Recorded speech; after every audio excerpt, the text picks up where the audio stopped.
Aloha, I'm Kathy with a K, and this is Hawaii POV, a talk story series, part 2 with Dale Machado.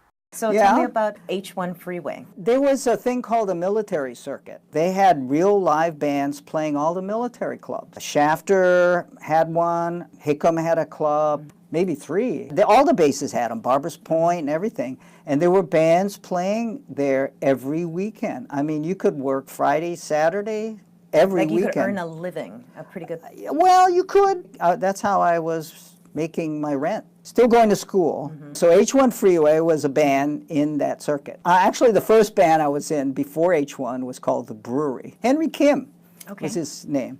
And he was sort of the driving force. His wife also sang in the band. And interestingly enough, H1 Freeway also, it was a husband and wife. Family, they were about 10 years older than us. So we were in our 20s, they were in their 30s. They already lived in a regular house and everything. We'd rehearse at their house. They were established. Yes, yes. They had other jobs. So yeah, I did that for a while, for about a year, and then the band broke up, or I quit. I forget how that happened, but I ended up joining a band called Kyle Hepler. See, I had been in radio previous to that, Coral, K-O-R-L. Then the company that owned it sold it, Founders Oil Company. They fired everybody except me, because they needed somebody to run the board, yeah. At about that time, I got the offer to join the band, so I figured if I don't do this, I'll regret it, you know. I gotta try. Yeah. So that's why I did it. And they played in the old Stuffed Tomato. The Gateway Hotel is now, you know, when you go into Waikiki, Stuffed Tomato, it became the Rock and Roll Roadshow maybe later. Right across from that place was a parking lot and then another club called the Gay 90s.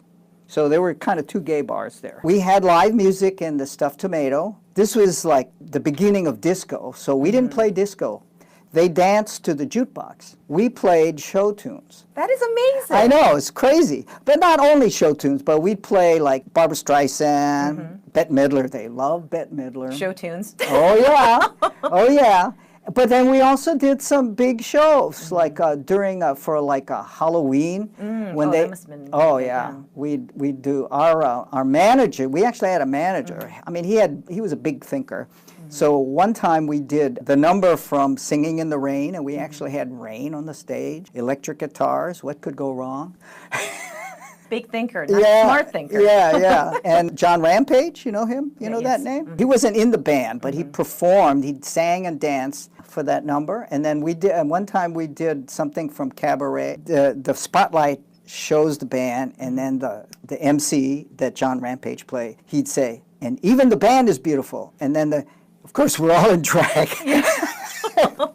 So somewhere there's a picture of me in a dress. Oh, that's so great. I don't know where that is. What was it like then? I mean, now it's just like, there were like two gay bars in close proximity. That being in the early to mid 1970s, was it just like, it's nightlife in Waikiki? What was the climate like? It was pretty okay, you know. I remember, because, you know, my first experience when I first walked in was seeing guys dance with each other, and that kind of, you know, I knew that it was a gay bar, but just to see it was kind of. Then I saw the singer, who was this woman, just a wonderful singer.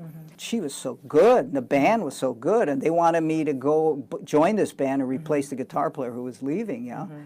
And I'm going, oh, can I do this? I don't know. She's singing like she's singing to me. Right. Then I found out later she's blind as a bat without her glasses. So, but you know, it was like how effective. How effective, yeah. You know, I was really impressed with the band. I just wanted to be in this band and just be able to try and make it. So it was really hard though, because we played 6 nights a week. How long were the night performances? It was from 10 p.m. to 4 a.m. We would play, and then they would dance to the jukebox, and we would play. We played about half an hour to 40-minute sets or so. Then we rehearsed like 5 days a week, because our manager was just...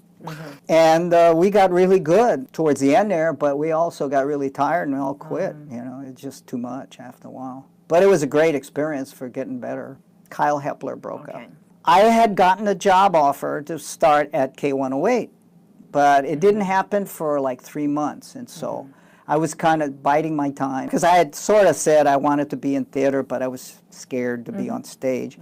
well, hey, why don't you work on this show that's coming to town? You could be, you know, like one of the crew. It was actually a big-time production from some people who were on Broadway, had been on Broadway, and he was a Metropolitan Opera star, even though he was kind of past his prime, but he was still a big name. Yeah. And so, you know, it was kind of cool. So I went in there not knowing anything about theater, you know, and they told me, do this, do that. But if I hadn't done that, I wouldn't have met my wife because she was in the chorus. We met in the wings. Yeah, and I never did anything like that again. That was the first and last time I ever did something like that. And I met her. 6 years later, we got married. Vicky. Vicky. Oh. Yeah, crazy. She was a journalism major, but her second major was theater. Not too many people I know personally, whatever they went to college for, they actually used it She did. as a career path. Yeah, she did. You did? Communication? I did, with luck, though, along the way. Earl McDaniel, I've mentioned him before. When I was with Aku, production guy and everything, and when Aku passed away, pretty much I figured that was it. And that was 1983. Three. I got called into Earl's office. He had known that I was working for free up at the university as their engineer. By then, I was doing engineering because I thought, if I want to stay in radio, that's going to be my in, because I am not a sales guy. And I'm not a DJ. And then, you know, there's production people, but there are, you know, you can't make a living just doing that. So anyway, Earl said, I want you to be my program director. And what is a program director in 1983? What's that? I was more like an operations director, maybe, where, you know, because I said, Earl, I don't know anything about being a program director. He goes, that's okay. You'll be learning from the best program director there is, me. Basically, I did what he told me to. We gave away $1 million when Perry and Price started, and I was the program director that implemented that on the air. Like, you know, how hard would that be? Well, you know, you had to get the promos out, you had to crank that out, so I used my production skills. So I did that, but I didn't want to do that. I just didn't feel comfortable because I wasn't a DJ. I would like critique them. You know, I used to critique Wainwright and Kimo Kahawano. You know, we'd listen to air checks and I'd tell them not to do this. Don't miss those days. Yes. Oh my God. An opportunity came up to be assistant engineer, and I begged Earl. I said, I want to do this. Please. Who was the engineer at the time for? Well, we had two. It was one station. John Wright, he was the chief engineer, and a guy named Don Werbach, who was the assistant chief engineer. And Don was leaving because he got a job at this company called Aphex on the mainland. Don was an electronic genius. I mean, he designed circuits and devices, and they actually sold commercially.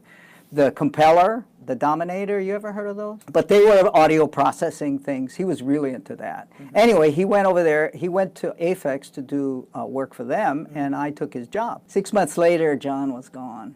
They made him program director of 92.3 for 6 months. He was program director of what was then called KULA. Superstation was the AM, KSSK, SS, Superstation, yeah. The FM did not have that, KULA, Kula. It was all automated. It was like the old-fashioned automation with reel-to-reels. Like now, automation is all in computers, right? But in the old days, the automation, the audio that was played on the air came from reel-to-reel tape. There were these reel-to-reels that would be controlled by a computer, but because the computers weren't powerful enough to hold the audio in it, you know. You know, if this tape would have these songs, this tape would have these songs, and when it was time for commercials, there was a big old cart deck that would play. Was it like set by tones, and or was it just timed out? I think there were tones on the tape that would stop and start them at the beginning and the end of the song. They were like, you know, all mechanical. I mean, it was, yeah. So that's how 92.3 was first on the air when we owned it. It was called the Space Station. Oh. Yeah, taking up space. It isn't going anywhere. Yes. And Mike, they got Mike to do the voices on it, the Heine Winery thing. Yeah. I mean, now when, you know, there's so much like syndication and Right. recorded programs, that was something that was in place. Even back then? Even back then. Oh, yeah. They would be companies that would make tapes for you, and then you could just put them on and put your own guys in, you know, little voice track things. Or, they didn't call it voice tracks, but same idea, you know. That's what Mike did with the Heine Winery. Leading up to 1996 and the FCC's deregulation of how many stations a company can own and all that kind of stuff. Right. Were you just responsible for KSSK AM FM up until the mid-90s? In the 80s, it was two. It was AM and FM. Yeah. KSSK, AM and FM. Before that rule, we did get another station, KUCD. We put that one on the air. Was that jazz format? Yes. Smooth jazz. Smooth jazz. Yeah, and Malin Moore was the program director. That was actually the only station I ever put on the air from scratch.